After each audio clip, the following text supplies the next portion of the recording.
पापा, मम्मी, पापा, मम्मी, पापा, मम्मी, जिंग जिंग।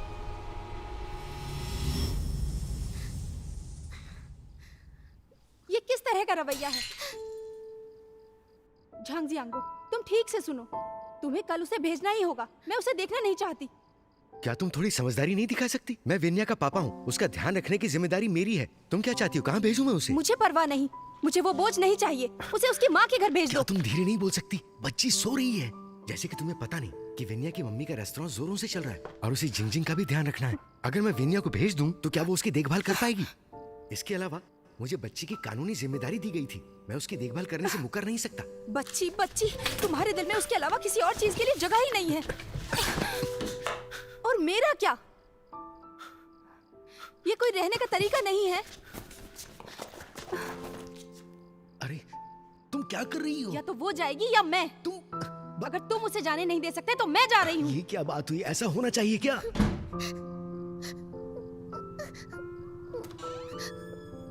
Vinya, Vinya,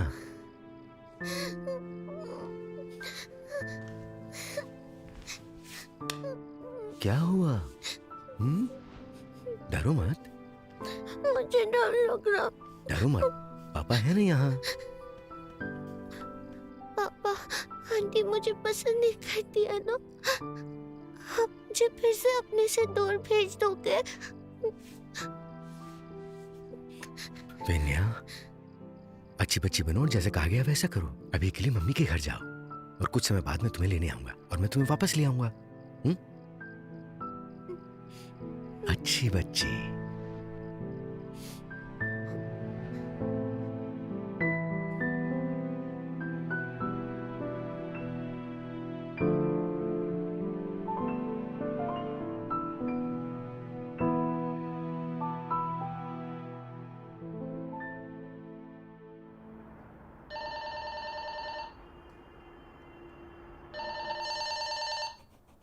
mummy phone. ठीक है। बेनिया मुंह खोलो, चॉकलेट खाओ। हेलो मिस्टर वांग, 40 टेबल शाम के लिए। बेनिया तुम क्या ठीक बना है, ठीक रही है। हो? ठीक मैं है, मिस्टर परिवार वांग, की तस्वीर आप चिंता बना ना रही करें। हूँ। हम आपकी खूब देखो खातिरदारी जिंजिंग, करेंगे। ये ठीक तुम है, हो, फिर मिलते ये हैं। मम्मी है, बाय। ये मैं हूँ और ये पापा। बेनिया देखो, इस तरह हमारा पूरा परिवार साथ में है।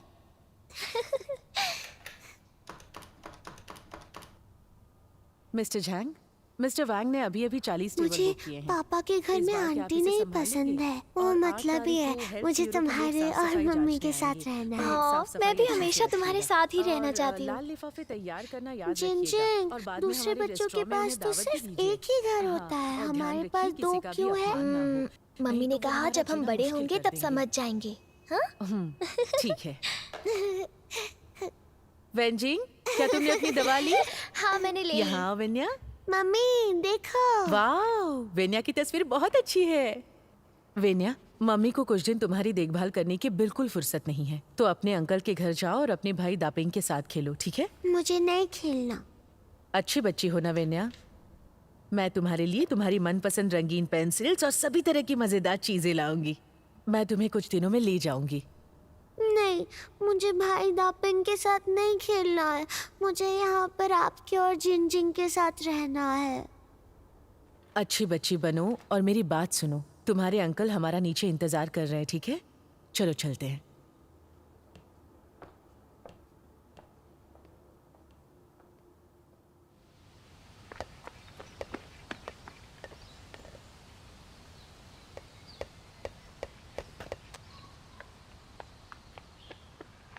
वेन्या, तुमने कहा था तुम्हारी माँ आज तुम्हें लेने आएंगी, तो वो अब तक आई क्यों नहीं?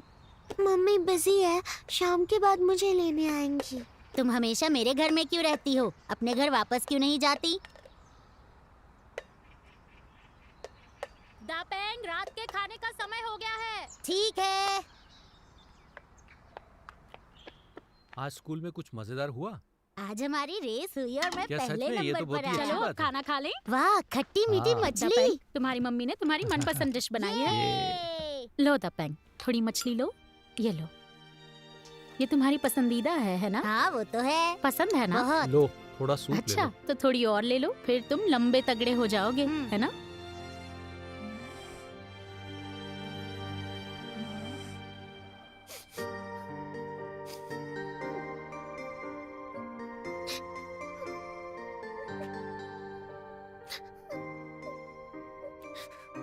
वेन्या, तुम क्या खाना चाहोगी?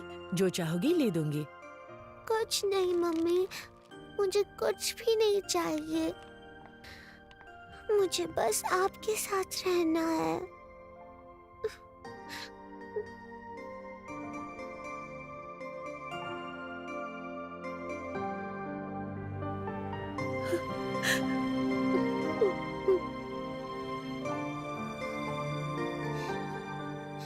वेन्या, अच्छी बच्ची बनो और अपनी आंटी की बात मानना। मैं तुम्हें कुछ दिनों में ले जाऊंगी।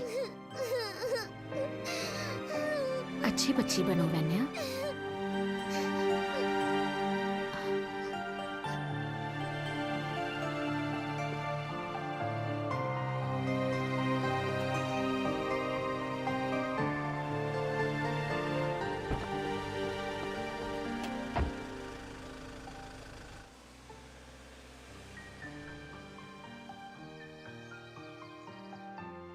ह्यूजेन, कुछ दिनों में नया साल आने वाला है। क्या इस साल भी तुम पिछले साल की तरह न्यू ईयर ईव पर देर तक काम करोगी? हाँ, मैं तुम्हें कुछ और दिन वेन्या के कारण परेशान करूंगी। उसे न्यू ईयर ईव पर ले जाऊंगी। ओह, कोई बात नहीं, तुम अपना काम देखो। वैसे इसकी क्या जरूरत थी, लेकिन है बहुत अच्छा।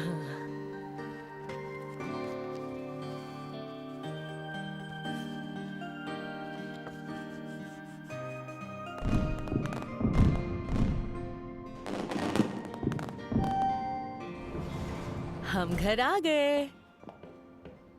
मैं दरवाजा खोलती हूँ। वाह, वेन्या तुम आ गई। मम्मी ने हमारे लिए बहुत सारे नए कपड़े खरीदे हैं। वेन्या, अच्छा, तुमने अच्छा, अपने अंकल को नमस्ते किया? नमस्ते अंकल।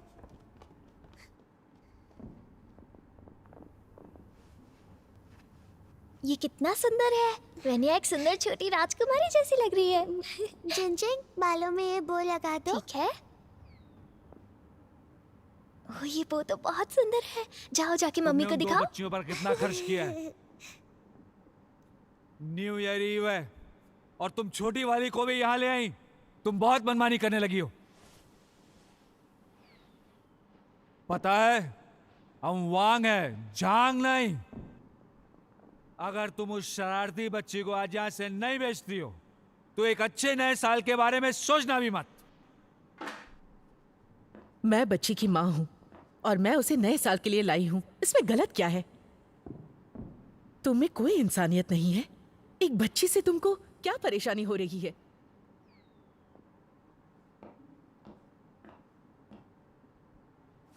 मैंने बहुत सहन कर लिया तुम्हें। मैं बोल देता हूँ, मैं किसी और की बच्ची को नहीं पालूंगा। अगर आज तुम उसे यहाँ से नहीं निकालोगी तो मैं निकाल दूंगा। ये क्या कर रहे हो तुम? निकलो यहाँ से। यहाँ वापस आओ। तुम सच में समझती थी कि मैं तुम्हें मारने की हिम्मत नहीं करूंगा? मैं किसी दूसरे की बच्ची को भला कैसे पाल सकता हूँ? नोट आसमान से नहीं बरसते। हाँ, वेन्या, रो मत। निकलो यहाँ से। तुम्हारे अंकल ने ज्यादा पी रखी मैं है एक मिनट और और भी अब इसे नाटक कर बर्दाश्त रहे नहीं कर हैं। सकता। वेंजिंग, अपनी बहन को पापा के घर ले जाओ और मैं नए साल के बाद तुम दोनों को लेने आऊंगी, ठीक है?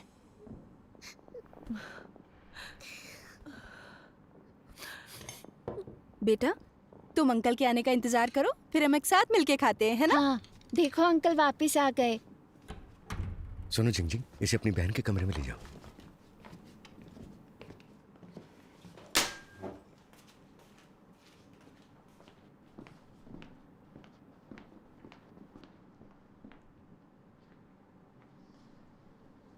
किरण, सुनो, मैं समझ सकता हूँ, मेरी बात तो क्या सुनो। पहले ही हमारी इस बारे में बात नहीं हो चुकी है?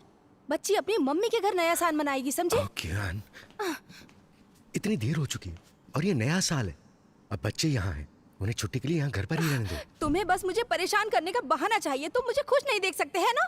जब उसकी मम्मी उसे नहीं रख रही तो मैं इतनी दिलदार ठीक है, क्यों ठीक है, बनूं? शांत हो जाओ। तुम मुझे ये नया नए साल साल की- मनाने दोगे या नहीं? तंग आ गया हूँ। मेरे घर में नए साल के लिए तुम्हें किसने आने दिया? ये मेरे पापा का घर है, ये मेरा घर भी ये है। तुम्हारा घर नहीं है। तुम जंगली बच्ची मैं हो। जंगली बच्ची नहीं हूँ। तुम हो।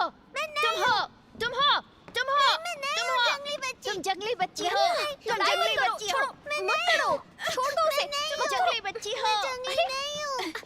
लड़ाई क्यों कर रहे हो? छोड़ो। रुको रुको। उसने मुझे मारा। पापा, मैं जंगली बच्ची नहीं हूँ। बेशक तुम नहीं हो, तुम मेरी प्यारी सी छोटी सी बच्ची हो।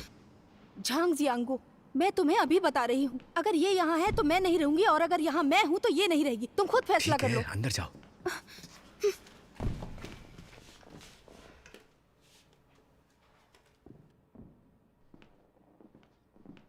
वेंजिंग, अच्छे बच्चे बनो और जैसा तुमको कहा जा रहा है वैसा करो। आज रात रहने के लिए अपनी बहन को पुरानी जगह पर ले जाओ और मैं बाद में वहां आ जाऊंगा, ठीक है? अच्छा। अपना नन्हा बैग उठाकर चल दी मैं अनजान नगर। पापा घर के अंदर है और मम्मी बाहर। मैं और मेरा नन्हा बैग जाते उस घर कभी जो जाना पहचाना था। मम्मी घर के अंदर है पर पापा बाहर। अपना नन्हा बैग उठाकर भटक रही हूँ राहों में। जाना कहाँ समझ नहीं पाती, भटक रही हूँ राहों में। मेरा नन्हा बैग ही बस मेरा इकलौता साथी है। बस ये ही मेरा घर है जिसको छोड़ नहीं पाती हूँ मैं। वन्या, चलो चलते हैं। कहाँ है मेरा अपना घर, ओह कहाँ हो सकता है। इतनी बड़ी दुनिया है लेकिन इसमें मेरी कोई जगह नहीं। कौन ले जाए मुझको मेरे सपनों के घर में, जिसको अपनी वन्या, तुम्हारी चित्रकारी हो जाए तो सोने आ जाना। मेरे उस अपने घर में। कहाँ है मेरा अपना घर, ओह कहाँ हो सकता है। इतनी बड़ी दुनिया है लेकिन इसमें मेरी कोई जगह नहीं। कौन ले जाए मुझको मेरे सपनों के घर में, जिसको अपनी तस्वीरों में पाया मेरे उस अपने घर में।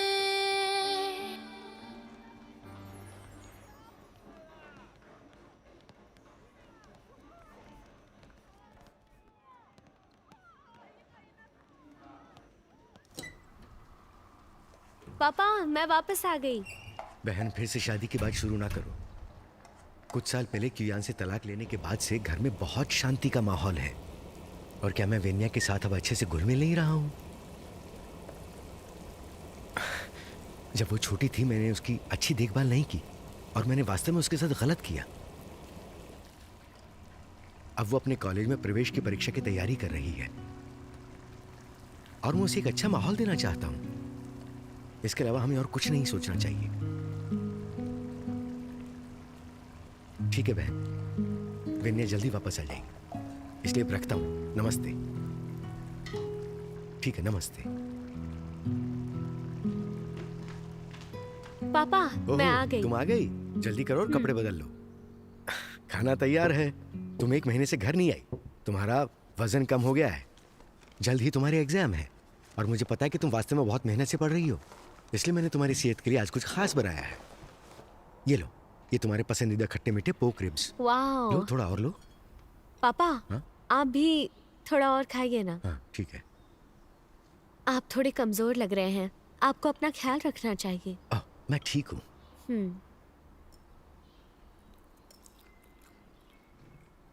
मेरी सबसे बड़ी इच्छा है कि तुम एक अच्छे विश्वविद्यालय में जाओ ताकि तुम्हें भविष्य में एक अच्छी नौकरी मिल सके।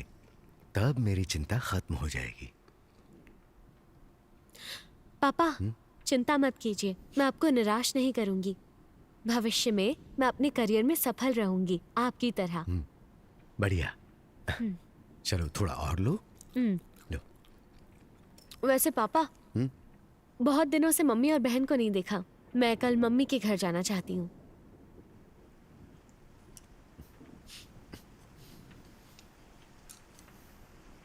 पापा क्या हुआ? तुम्हारी मम्मी वो अस्पताल में है। क्या? हम नहीं चाहते थे कि तुम्हारी पढ़ाई पर असर हो, इसलिए हमने तुम्हें बताया नहीं।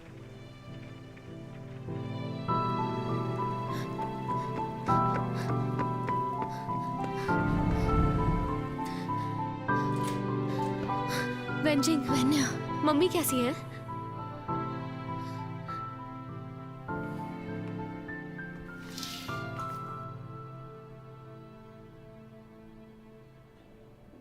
डॉक्टर ने कहा कि उन्हें ब्रेन हैमरेज हुआ था। किस्मत से वो ऐन मौके पर अस्पताल पहुंच गई। थोड़ी भी देर होती तो शायद वो कुछ नहीं कर पाते। मम्मी वाकई किस्मत वाली है कि इसके बाद भी वो जिंदा है। वेंजिंग, अंकल कहीं दिखाई नहीं दे रहे। अपने सौतेले बाप की बात मत करो। उसी ने गुस्सा दिलाया और ये अस्पताल पहुंच गए। क्या? आंटी वास्तव में क्या हुआ था? वो किसी बाजारू औरत को मौज मस्ती करने के लिए घर ले आया और तुम्हारी मम्मी वहां आ गई। जरा सोचो, उसे गुस्सा क्यों नहीं आता भला? ये तो छोड़ो, तुम्हारी मम्मी की ऐसी हालत में होने के बावजूद उनका ध्यान रखना तो दूर, उसने परिवार की सभी संपत्ति भी कब्जे में कर ली है। ये तो हद हो गई। मैं उनके साथ हिसाब निपटाने जा रही हूँ। इस वक्त हमें मम्मी की देखभाल करनी है, उन्हें जल्द से जल्द ठीक करना है। और तुम मम्मी के सामने इस बात का जिक्र नहीं कर सकती। वो और तनाव नहीं सह सकती हैं वैन्या। सही बात है, इस समय तुम्हारी मम्मी की देखभाल जरूरी है।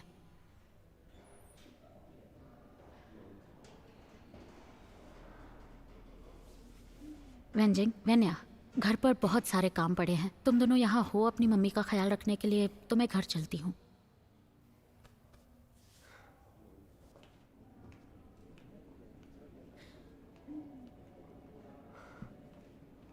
वेंजिंग, तुम ठीक नहीं लग रही। टीचर से कहती हूँ मैं स्कूल में नहीं रहूंगी, मम्मी का ध्यान रखूंगी।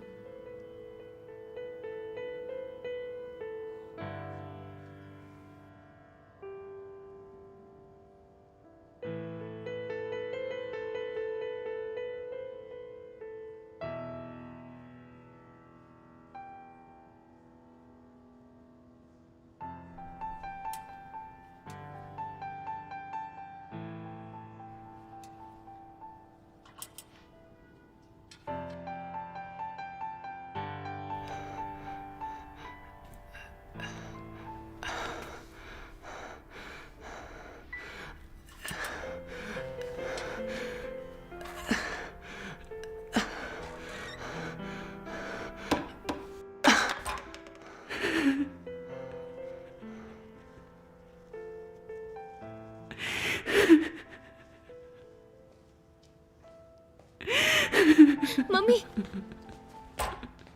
मम्मी, मम्मी क्या हुआ? मम्मी, मम्मी ऐसे मत कीजिए। मैं यही हूँ आपके पास।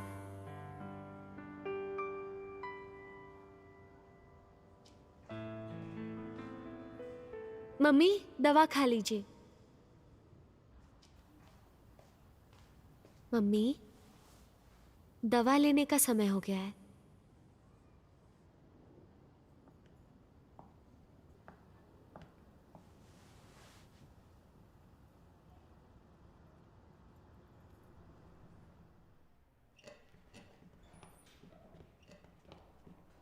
ताओ हुइजन का परिवार, आप लोगों की जमा की हुई मेडिकल फीस खत्म हो रही है। जल्दी ही और रकम जमा कराओ, नहीं तो हमें आपकी माँ के इलाज में कटौती करनी पड़ेगी।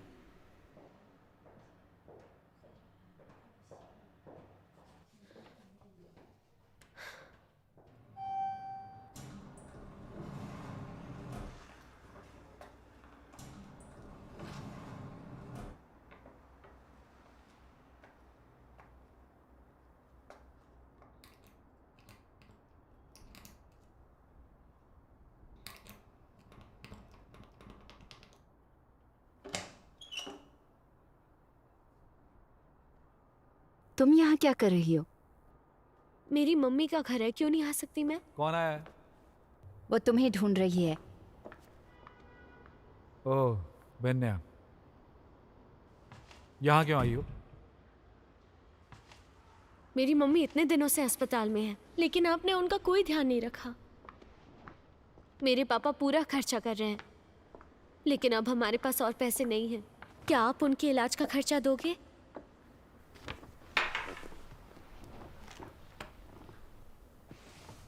वेन्या, तुम जानती नहीं कि रेस्तरां पिछले कुछ वर्षों से नुकसान में चल रहा है और बाहर का भी बहुत उधार है। अभी मेरे पास फूटी कौड़ी भी नहीं। क्यों ना ऐसा करें, तुम अभी वापस जाओ, मेरे पास जैसे ही कुछ पैसे होंगे मैं तुम्हें भेज दूंगा। मेरी मम्मी रेस्टोरेंट चलाती थी और कारोबार हमेशा अच्छा रहा है। वो बीमार है, उन्हें पैसों की जरूरत है। आप हाथ पर हाथ धरे नहीं बैठ सकते।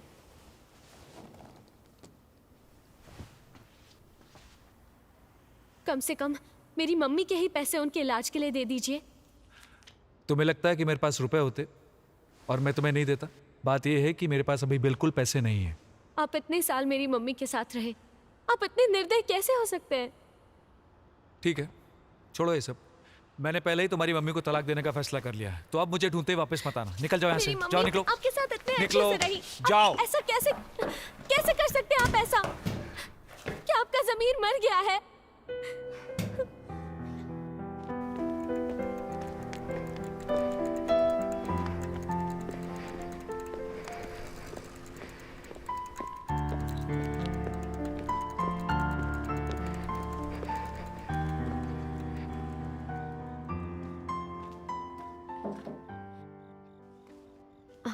पापा, एक गिलास दूध पी लो।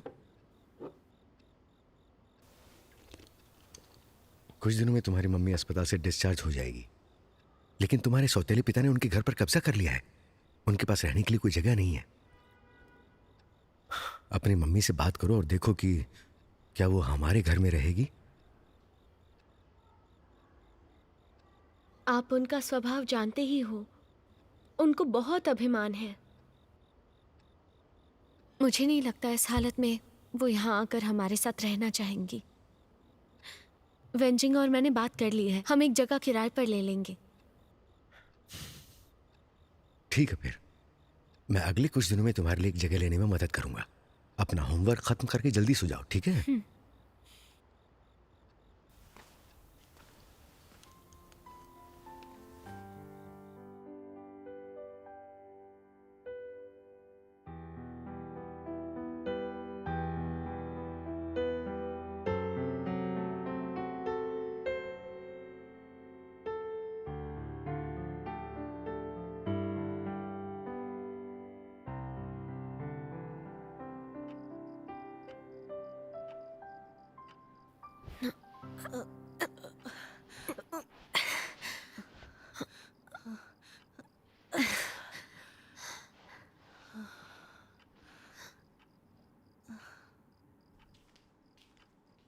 मम्मी, आपकी दवा का समय हो गया है।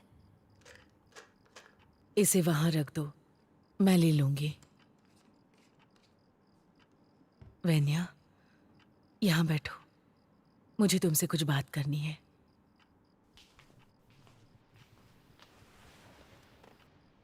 वेन्या, अब तुम बड़ी हो गई हो और स्वतंत्र होने में सक्षम हो। अगर किसी दिन मैं अचानक तुम्हारे साथ ना रहूं, तो तुम्हें अपना ठीक से ख्याल रखना होगा। मम्मी, आप ऐसी बातें क्यों कर रही हैं? बस मेरी बात सुनो। तुम्हारी बहन बीमार है, वो कोई मेहनत नहीं कर सकती। भविष्य में उसकी देखभाल करना, तब मैं चिंता नहीं करूंगी। मम्मी, ऐसी बातें मत कीजिए। मुझे विश्वास है आप ठीक हो जाएंगी। अब तुम कॉलेज जाने वाली हो और मैं पढ़ाई के लिए तुम्हें विदेश भेजने के लिए और रुपए कमाना चाहती थी।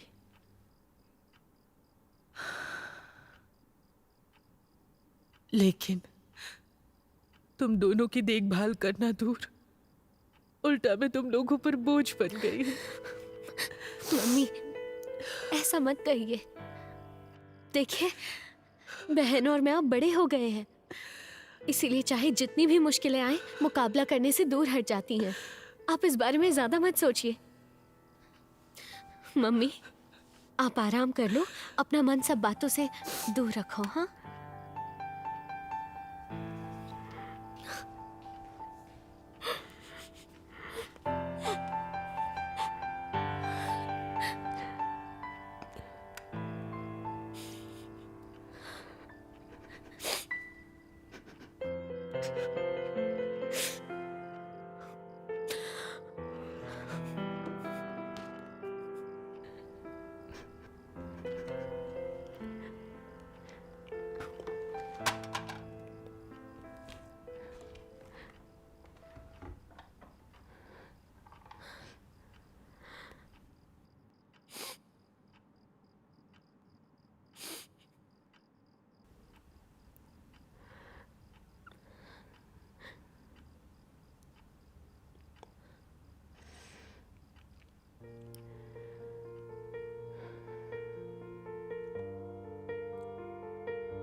नमस्ते मिस जैंग। नमस्ते, माफ कीजिए पर इस सवाल का हल क्या होगा? ओह, वास्तव में ये सवाल बहुत माफ सरल है। कीजिए, मेरे लिए एक कॉल है। ठीक है।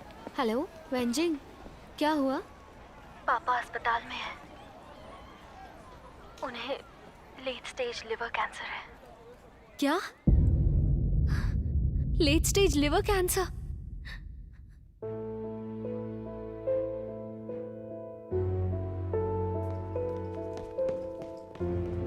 हे वेन्या,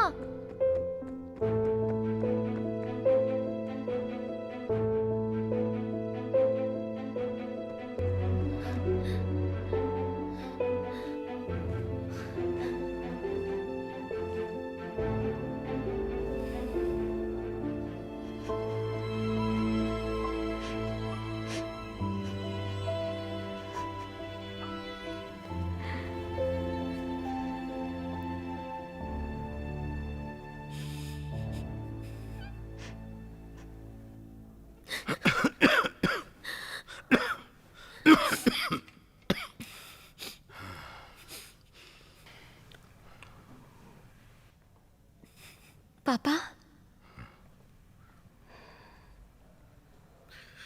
वेन्या, तुम यहाँ? मेरे बारे में चिंता मत करो, मैं जल्द ही ठीक हो जाऊंगा।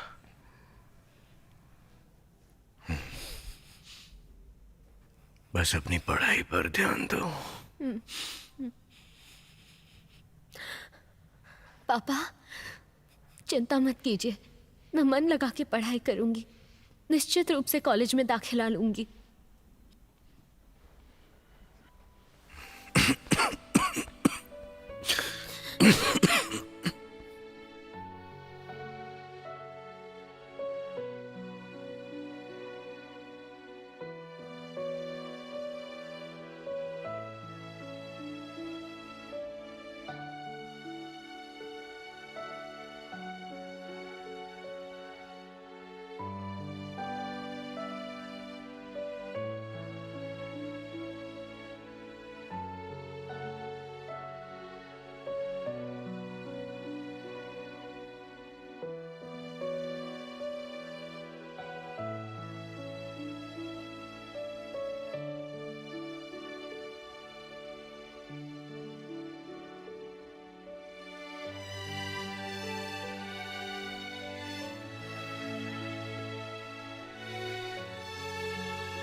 कभी नहीं सोचा था कि जियांगवो को लिवर कैंसर होगा। उनका घर तो बर्बाद हो गया है। मेरा बेसिक प्लान फैक्ट्री को बढ़ाना और उनसे और पैसा उधार लेने का था, लेकिन अब इसकी कोई उम्मीद नहीं। तुम अभी भी उससे पैसे उधार लेना चाहती हो? हमने पिछले कुछ सालों में बहुत अधिक धन उधार लिया है और हमने कुछ भी वापस नहीं चुकाया है। वेनिया की माँ बिस्तर पर है और जियांगवो इस हालात में है। उन्हें धन की सख्त जरूरत है। मेरे हिसाब से तो हमें उन्हें धन चुका देना चाहिए। चुका देना चाहिए? कारखाना अभी तक कर्जा चुकाने के काबिल नहीं है। हमें अपने कामगारों को भुगतान करना है और अधिकारियों के हाथ भी गर्म करने हैं। कुछ वापस नहीं कर सकते। Uncle, aunty. अरे वेन्या। अंकल, क्या आप इन दिनों व्यस्त रहे हैं? मम्मी पापा दोनों ही बीमार पड़ गए हैं। मैं कॉलेज एंट्रेंस एग्जाम देने वाली हूँ। मेरी बहन खुद से पापा का ध्यान नहीं रख पाएगी। क्या आप मेरे पापा की देखभाल में थोड़ी मदद करेंगे? मुझे लगता है वेन्या, तुम तो जानती ही हो, पिछले कुछ सालों में हम कारोबार में बहुत व्यस्त थे और इन दिनों हम कारखाना बढ़ाने में लगे हुए हैं। तुम्हारे अंकल को भी बिल्कुल फुर्सत नहीं है। अच्छा वेन्या, कारखाने में बहुत काम है, अब हमें जाना चाहिए। ठीक है, चलो चले। Uncle,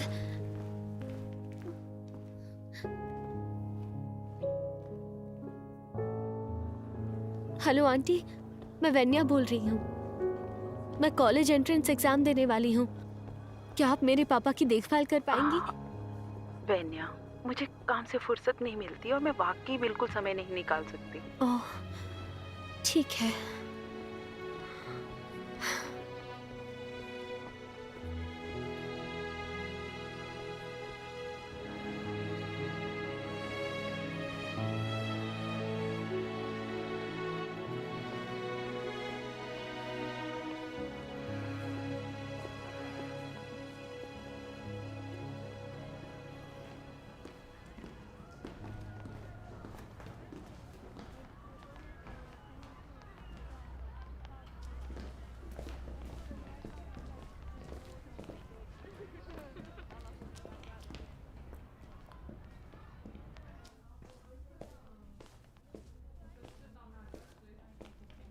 miss Xiao.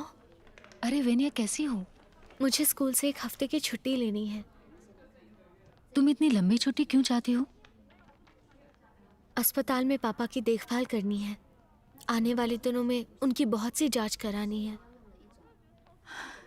Venya, college में प्रवेश की परीक्षा में केवल 3 महीने बचे हैं। ये एक नाजुक समय है, लेकिन तुम्हारे पापा बीमार हैं। मैं चाहती हूँ तुम सोचो और इसे अपनी पढ़ाई में बाधा मत बनाओ। मैं समझ गई। अब मुझे जाना होगा। ठीक है। विनया कितनी अच्छी बच्ची है। वो समझदार है, हाँ, सही बात। अच्छे नंबर लाती है और उसमें एक चोटी के विश्वविद्यालय में प्रवेश पाने की काबिलियत है। ये वाकई बुरा है कि वो एक बेहतर परिवार में पैदा नहीं हुई। उसकी माँ बिस्तर पर है और उसके पिता अस्पताल में है। बेचारी बच्ची। उस बच्ची का जीवन वाकई कठिन है। अगर इसी तरह चलता रहा तो उसकी पढ़ाई पर असर पड़ेगा। अगर वो किसी टॉप यूनिवर्सिटी में दाखिला नहीं ले पाती है तो ये कितनी शर्म की बात होगी। Miss Xiao. हुसैन, इसे दिल पर मत लेना। कहते हैं कि जीवन उतार चढ़ाव से भरा है और किसी के पास भी ऐसा जीवन नहीं है जो एकदम आसान हो। कोई भी जीवन में मिलने वाली असफलताओं या कठिनाइयों को नहीं जानता। क्या तुम ऐसा नहीं कहोगी? वेन्या, तुम आ गई? देखो कौन आया है। ज़ेंग आंटी, ली आंटी। वेन्या, तुम वापस आ गई। कैसे आना हुआ?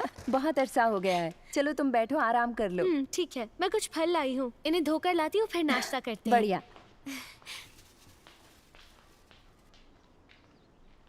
या बैठक में जाके बातचीत करें? वेंजिंग, मैं मदद करती हूँ। जिनमिंग, लीजिए।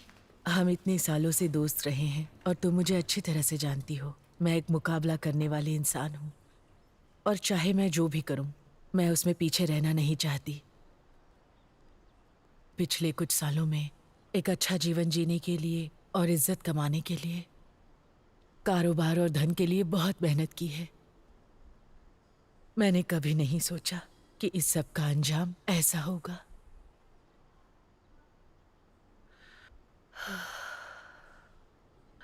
मेरे पास अब कुछ नहीं बचा है। मैं बीमार हूं और मैं अपने बच्चों पर बोझ बन चुकी हूं। दिल की बात कहूं तो मेरे बच्चों के अलावा मेरे जीने का कोई कारण नहीं बचा है। हुसैन, इतनी उदास ना हो। मैं तुम्हारी हालत समझ सकती हूँ। जो कोई भी ऐसा अनुभव करता है वो परेशान है। कुछ साल पहले मैंने रात दिन धन कमाने के लिए काम किया ताकि मेरा बेटा कॉलेज जा सके। अपनी सेहत भी खराब कर ली, लेकिन वो उम्मीदों पर खरा नहीं उतरा। न कॉलेज में दाखिला लिया और जुए की लत भी लग गई। उसने हमारे सारे पैसे जुए में उड़ा दिए। लड़ाई झगड़े में किसी को घायल कर दिया। उसे 3 साल की जेल हो गई। उस समय मैं तुम्हारी तरह ही थी। लगा जैसे आसमान फट पड़ा हो। मैं हर समय रोती रहती। मैं सोचती कैसे मैंने ऐसे बेकार बेटे को जन्म दिया है जिसके कारण मुझे इतना अपमान मिला। मुझे लगा जीने का कोई मकसद ही नहीं है। आंटी, लोगों के जीवन इतने दुख भरे क्यों हैं? कितना अच्छा होता अगर चीजें इतनी कठिन ना होती। उस समय मैं भी अक्सर यही सोचती थी कि लोगों के जीवन इतने दुख भरे क्यों हैं। हम अपने दुखों से बच क्यों नहीं सकते। जब मैंने परमेश्वर में विश्वास करना और उसके वचन के सत्य को समझा, तभी मैं ये बातें समझ पाई। मनुष्य का भ्रष्टाचार इतना गहरा है। इन सब दुखों के पीछे कुछ तुम मतलब परमेश्वर में विश्वास करती हो? हाँ। परमेश्वर में विश्वास? जब मैं एक अंधी गली में फंस गई थी, मुझे एक सहयोगी ने सुसमाचार सुनाया।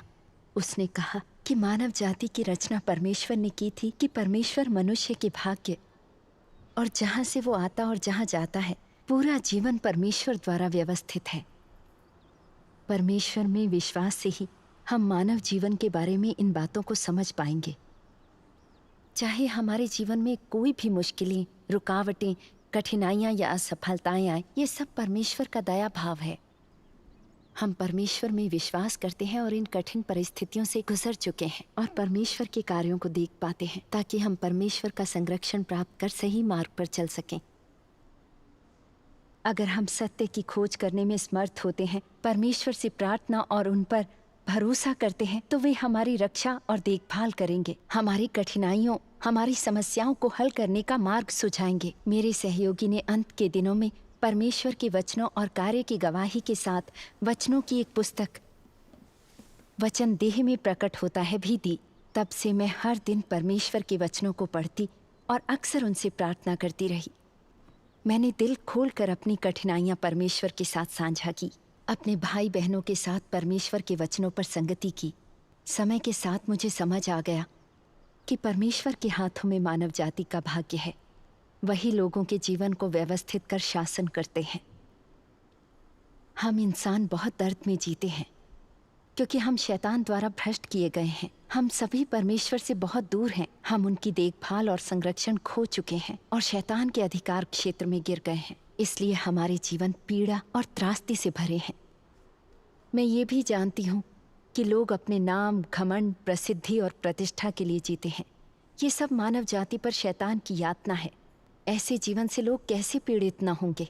आखिरकार मैंने इन चीज़ों को साफ साफ देख लिया है। ऐसा पता चला है कि परमेश्वर लोगों को इस तरह से पीड़ित होने देते हैं ताकि हम स्पष्ट देख सकें कि शैतान मनुष्य को कैसे यातना देता है। शैतान को अस्वीकार कर उससे नफरत करने का यही तरीका है। हम परमेश्वर से प्रार्थना कर उनके वचनों के आधार पर जीने की तलाश करते हैं और अंत में शरीर और पाप के बंधनों को तोड़कर परमेश्वर का उद्धार प्राप्त कर सकते हैं। यही परमेश्वर की इच्छा है। यह सब परमेश्वर के वचनों से मेरी प्रबुद्धता और मार्गदर्शन था, जिसने आखिरकार मुझे कुछ सत्य और इस मुद्दे को समझने में मदद की कि केवल परमेश्वर ही प्रेम है और केवल परमेश्वर ही मानव जाति को बचा सकते हैं। परमेश्वर में विश्वास के इन वर्षों में मैंने कई चीज़ों में उनके मार्गदर्शन, उनकी सुरक्षा और उनके उद्धार को देखा है। मेरा दिल अधिक से अधिक प्रकाशमान है। परमेश्वर पर विश्वास करना वास्तव में अद्भुत है और यही सही मार्ग है। सर्वशक्तिमान परमेश्वर के वचनों ने जीवन में लोगों की पीड़ा के मूल को स्पष्ट रूप से समझाया है। उनके वचनों को देखकर आप भी समझ जाओगे। मैं भी देखना चाहती ठीक हूँ। है, चलो उन्हें एक साथ पढ़ते हैं।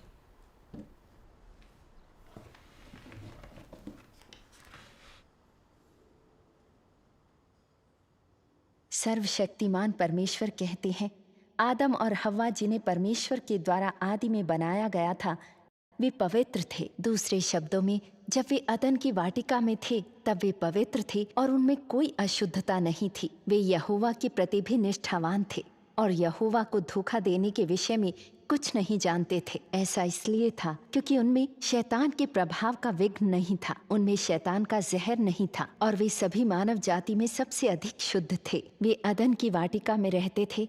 वे हर प्रकार की गंदगी से दूर थे। वे देह के कब्जे से अलग थे और वे यहोवा का आदर करते थे। बाद में जब शैतान के द्वारा उनकी परीक्षा ली गई तो उनके पास सांप का जहर था और यहोवा को धोखा देने की इच्छा थी और वे शैतान के प्रभाव में जीवन बिताते थे। उनके विचार बुराई और गंदगी से भर गए और उनमें कोई अच्छाई और पवित्रता नहीं थी। क्या यह शैतान नहीं है? आज जहाँ पर मानव जाति है, वहाँ तक पहुँचने के लिए उसे हजारों हजार साल लग गए। हालांकि मेरी मूल सृष्टि का मानव बहुत पहले ही अधोगति को प्राप्त हो चुका है। मानव जाति पहले से ही वैसी नहीं है जैसी मैं चाहता था। मैं लोगों को जिस प्रकार का पाता हूँ, वे अब मानव कहलाने लायक नहीं रह गए हैं, बल्कि वे मानव जाति के ऐसे अयोग्य लोग हैं जो शैतान द्वारा लूटे गए हैं और सड़ी हुई चलती फिरती लाशें हैं जिनमें शैतान जीवित है और आच्छादित है। लोग मेरे अस्तित्व में थोड़ा सा भी विश्वास नहीं करते हैं, न ही वे मेरे आने का स्वागत करते हैं। शैतान लोगों को शिक्षा और राष्ट्रीय सरकारों एवं प्रसिद्ध और महान लोगों के प्रभाव से भ्रष्ट करता है। उनके झूठ और बकवास मनुष्य का जीवन और स्वभाव बन गए हैं। स्वर्ग उन लोगों को नष्ट कर देता है जो स्वयं के लिए नहीं है। यह एक प्रसिद्ध शैतानी कहावत है जो हरेक के मन में बिठा दी गई है और मानवीय जीवन बन गई है। जीवन दर्शन की कुछ अन्य बातें भी हैं जो ऐसी ही हैं। प्रत्येक राष्ट्र की श्रेष्ठ पारंपरिक सभ्यता के माध्यम से शैतान लोगों को शिक्षित करता है और मानवता के विनाश की विस्तृत खाई में गिरने और निगल लिए जाने का कारण बनता है। और अंत में लोग परमेश्वर द्वारा नष्ट कर दिए जाते हैं क्योंकि वे शैतान की सेवा करते हैं और परमेश्वर का प्रतिरोध करते हैं। एक और अध्याय पढ़ते हैं। कई सालों से जिन विचारों पर लोगों ने अपने अस्तित्व के लिए भरोसा रखा था, वे उनके हृदयों को इस स्थिति तक दूषित कर रहे हैं कि वे विश्वासघाती, डरपोक और नीच हो गए हैं। न केवल उनमें इच्छा शक्ति और संकल्प का अभाव है, बल्कि वे लालची, अभिमानी और स्वेच्छाचारी भी बन गए हैं। उनमें ऐसे किसी भी संकल्प का सर्वथा अभाव है जो स्वयं को ऊंचा उठाता हो, और इससे भी ज्यादा उनमें इन दुष्ट प्रभाव वाली चीजों, बाध्यताओं से पीछा छुड़ाने की लेश मात्र भी हिम्मत नहीं है। लोगों के विचार और जीवन सड़े हुए हैं। परमेश्वर पर विश्वास करने के बारे में उनके दृष्टिकोण अभी भी असहनीय रूप से कुरूप हैं। और यहाँ तक कि जब लोग परमेश्वर में विश्वास के बारे में अपने दृष्टिकोण की बात करते हैं तो इसे सुनना मात्र ही असहनीय है। सभी लोग कायर, अक्षम, नीच और दुर्बल हैं। वे अंधेरे की शक्तियों के लिए घृणा महसूस नहीं करते हैं और वे प्रकाश और सत्य के लिए प्यार महसूस नहीं करते हैं। इसके बजाय वे उन्हें बाहर निकालने का अधिकतम प्रयास करते हैं। जब सबसे पहले मनुष्य को सामाजिक विज्ञान मिला, तब से मनुष्य का मन विज्ञान और ज्ञान में व्यस्त था। फिर विज्ञान और ज्ञान मानव जाति के शासन के लिए उपकरण बन गए और अब मनुष्य के पास परमेश्वर की आराधना करने के लिए पर्याप्त अवसर नहीं था और परमेश्वर की आराधना के लिए अब और अनुकूल परिस्थितियां नहीं थीं। मनुष्य के हृदय में परमेश्वर की स्थिति और भी नीचे हो गई थी। मनुष्य के हृदय का संसार, जिसमें परमेश्वर के लिए जगह ना हो, अंधकारमय और आशा रहित है, और इसलिए मनुष्य के हृदय और मन को भरने के लिए सामाजिक विज्ञान के सिद्धांत, मानव विकास के सिद्धांत और अन्य कई सिद्धांतों को व्यक्त करने के लिए कई सामाजिक वैज्ञानिक, इतिहासकार और राजनीतिज्ञ उत्पन्न हो गए। जिन्होंने इस सच्चाई की अवहेलना की कि परमेश्वर ने मनुष्य की रचना की। इस तरह जो ये विश्वास करते हैं कि परमेश्वर ने सब कुछ बनाया है, वे बहुत ही कम रह गए, और वे जो विकास के सिद्धांत पर विश्वास करते हैं उनकी संख्या और भी अधिक बढ़ गई। अधिक लोग पुराने विधान के युग के दौरान परमेश्वर के कार्य के अभिलेखों और उसके वचनों को मिथकों और पौराणिक कथाओं के रूप में मानते हैं। लोग अपने हृदयों में परमेश्वर की गरिमा और महानता के प्रति और इस सिद्धांत के प्रति कि परमेश्वर का अस्तित्व है और सभी चीजों पर प्रभुत्व धारण करता है, उदासीन बन जाते हैं। मानव जाति का अस्तित्व और देशों एवं राष्ट्रों का भाग्य उनके लिए अब और महत्वपूर्ण नहीं रह जाते हैं। मनुष्य केवल खाने पीने और भोग विलासिता की खोज में चिंतित एक खोखले संसार में रहता है। ये लो वेन्या, तुम पढ़ो। हाँ ठीक है।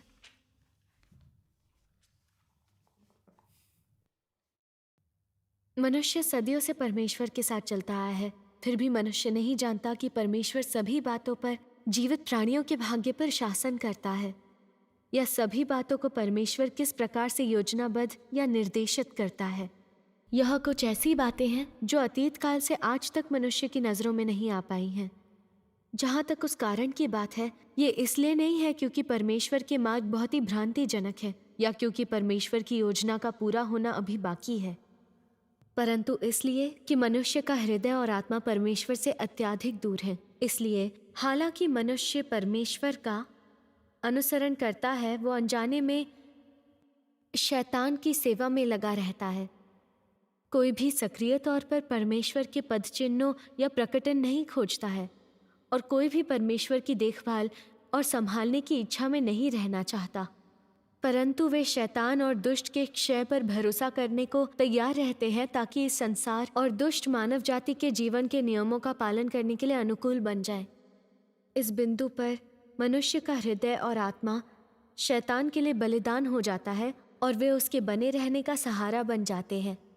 इसके अलावा मनुष्य का हृदय और आत्मा शैतान का निवास और उपयुक्त खेल का मैदान बन जाते हैं।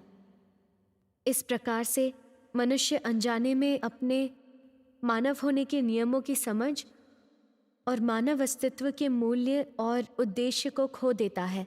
परमेश्वर से प्राप्त नियमों और परमेश्वर तथा मनुष्य के मध्य की वाचा धीरे धीरे मनुष्य के हृदय में तब तक क्षीण होती जाती है। मनुष्य परमेश्वर पर अपना ध्यान केंद्रित नहीं करता या अब उसे और नहीं खोजता। जैसे जैसे समय बीतता है, मनुष्य समझ नहीं पाता कि परमेश्वर ने मनुष्य को क्यों बनाया है। ना ही वो परमेश्वर के मुख से निकलने वाले शब्दों को समझ पाता है, ना ही जो कुछ परमेश्वर से होता है उसे महसूस कर पाता है। मनुष्य परमेश्वर के नियमों और आदेशों का विरोध करना प्रारंभ कर देता है। मनुष्य का हृदय और आत्मा शक्तिहीन हो जाते हैं। परमेश्वर अपनी मूल रचना के मनुष्य को खो देता है और मनुष्य अपने प्रारंभ के मूल को खो देता है। यही इस मानव जाति का दुख है। सर्वशक्तिमान परमेश्वर के वचन पढ़कर कैसा लगा? ये वास्तव में गहरे वचन हैं। मैंने पहले ऐसा कभी नहीं सुना। हमें और अधिक बताएं। दुनिया का इतना बुरा होने का क्या कारण है? मनुष्य इतना भ्रष्ट क्यों है? और हमारे जीवन में दर्द क्यों भरा हुआ है? इसका सीधा संबंध मानव जाति के शैतान द्वारा गहराई से भ्रष्ट होने से है। सर्वशक्तिमान परमेश्वर ने इन बातों को स्पष्ट समझाया है। केवल तभी जब लोग इन दुखों से ग्रस्त होते हैं, तब वे इसे महसूस करने में सक्षम हो पाते हैं कि दुनिया में अंधकार है, मानव जाति बहुत भ्रष्ट है और उन्हें परमेश्वर के उद्धार की आवश्यकता है। कई हजार वर्षों से शैतान नास्तिकता, भौतिकवाद और विकासवाद सभी प्रकार की भ्रांतियों और अपधर्म का इस्तेमाल लोगों को धोखा देने के लिए कर रहा है। वो राक्षसों और महान व्यक्तित्वों का इस्तेमाल भ्रांतियों और असत्यों के बीच लोगों के दिलों में रोपता है। ये बिल्कुल ऐसे है, दूसरों का गला काटे बिना सफलता नहीं मिलती। दुनिया पैसों के इशारों पर नाचती है। मनुष्य पैसों के लिए कुछ भी कर सकता है। किसी व्यक्ति की नियति उसी के ही हाथ में होती है। ज्ञान आपके भाग्य को बदल सकता है। और ये कि जो लोग अपने दिमाग से परिश्रम करते हैं वे दूसरों पर शासन करते हैं, और जो अपने हाथों से परिश्रम करते हैं वे दूसरों के द्वारा शासित होते हैं। संसार में ना तो परमेश्वर है ना उद्धारकर्ता। मनुष्य प्रकृति पर विजय प्राप्त कर सकता है इत्यादि। लोगों ने शैतान के इन विषयों को सत्य के रूप में ले लिया है। वे उनके लिए ज्ञान की उक्तियां हैं। और अपने जीवन में उन पर भरोसा करते हैं। वे सभी अभिमानी और अहंकारी स्वभाव रखते हैं। वे अत्यधिक आत्मविश्वासी हैं, किसी की सुनते नहीं और वास्तव में स्वार्थी, कपटी और झूठ से भरे हुए हैं। वे एक दूसरे को धोखा देते और चोट पहुंचाते हैं। किसी में विश्वास नहीं करते या किसी के साथ गहरा संबंध नहीं रखते। लोग एक दूसरे के बीच में दीवार खड़ी कर हर किसी से खुद की पूरी तरह रक्षा करते हैं। लोग आसानी से दूसरों से घुल मिल नहीं सकते। अगर वे थोड़े भी लापरवाह हैं तो उनके दुश्मन बन जाते हैं। क्या तुम लोग ऐसा नहीं कहोगे? ये सब सच है। किसी में कोई मानवता नहीं है। ये किस समस्या को बताता है? कि लोग बहुत गहरे से भ्रष्ट हो चुके हैं और उनके हृदय दुष्टता से भरे हैं। सभी लोग धन और ताकत की पूजा करते हैं और उन्हें गरीब होना शर्मनाक लगता है। अब कोई भी पुण्य और नैतिकता की परवाह नहीं करता है, लेकिन वे धन, प्रसिद्धि और ऐश्वर्य के लिए एक दूसरे से लड़ते हैं और प्रतिष्ठा पाने के लिए षड्यंत्र रचते हैं। वे धोखा देते हैं, एक दूसरे की हत्या करते हैं। लोग व्यक्तिगत लक्ष्यों को प्राप्त करने के लिए कुछ भी करने से नहीं चूकते। वे कोई भी भयानक काम करने में सक्षम है और वे किसी भी पाप को करने में सक्षम है। यहाँ तक कि माता पिता और बच्चों के बीच, पति और पत्नी के बीच धोखाधड़ी है, शोषण है और विश्वासघात भी है। हर कोई अपने लाभ के लिए काम करता है और लोगों में एकदम बुनियादी ज़मीर और विवेक की कमी है। तुम बिल्कुल सही कह रही हो। ज़मीर की किसी को परवाह नहीं, पर वो हमेशा अन्य लोगों से चौकस रहते हैं। लेकिन वे नहीं जानते कि कोई उन्हें कब और कैसे धोखा दे दे। जीवन कितना थकाऊ है। तुम कैसे सोच सकते हो कि ऐसे भ्रष्ट और दुष्ट संसार में हमारी जिंदगी दर्दनाक नहीं हो सकती? अगर हम परमेश्वर पर विश्वास नहीं करते और सही मार्ग नहीं अपनाते तो हम शैतान के झूठ पर निर्भर हैं। हम सब पाप में जीते हुए इतनी हानि उठा रहे हैं कि हम न तो मनुष्य हैं न पिशाच। क्या इस प्रकार कोई भी शांति या खुशी हो सकती है? क्या हम किसी भी खुशी का आनंद उठा सकते हैं? नहीं। हर कोई बहुत बुरा है और मानवीय दयालुता से पूरी तरह शून्य है। इस दुनिया में रहना दुख के अलावा कुछ नहीं। यह सच है। हर परिवार की अपनी मुश्किलें होती हैं और हर व्यक्ति का अपना दर्द। चारों तरफ देखो तो किस परिवार में तालमेल है, किसका जीवन खुशहाल है। हर परिवार के अपने स्वयं के संघर्ष हैं। यह मुश्किल है और थकाऊ भी।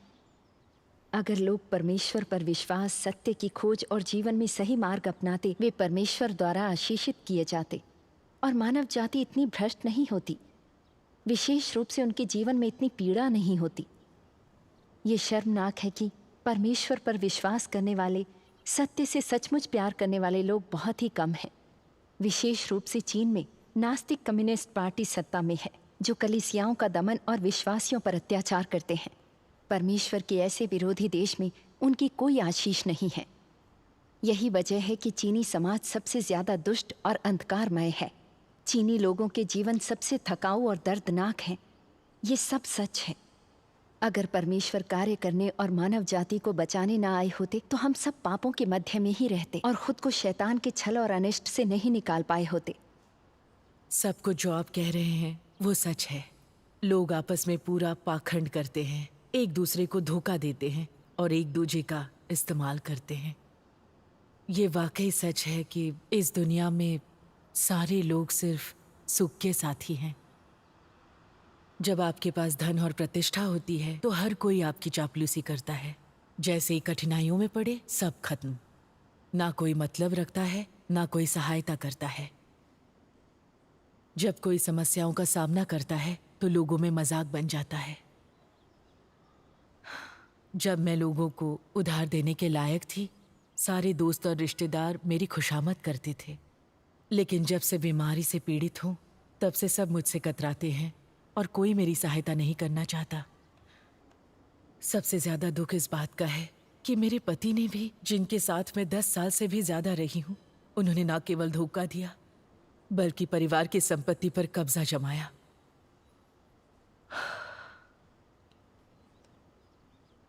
मैं अब इसे साफ देख रही हूँ।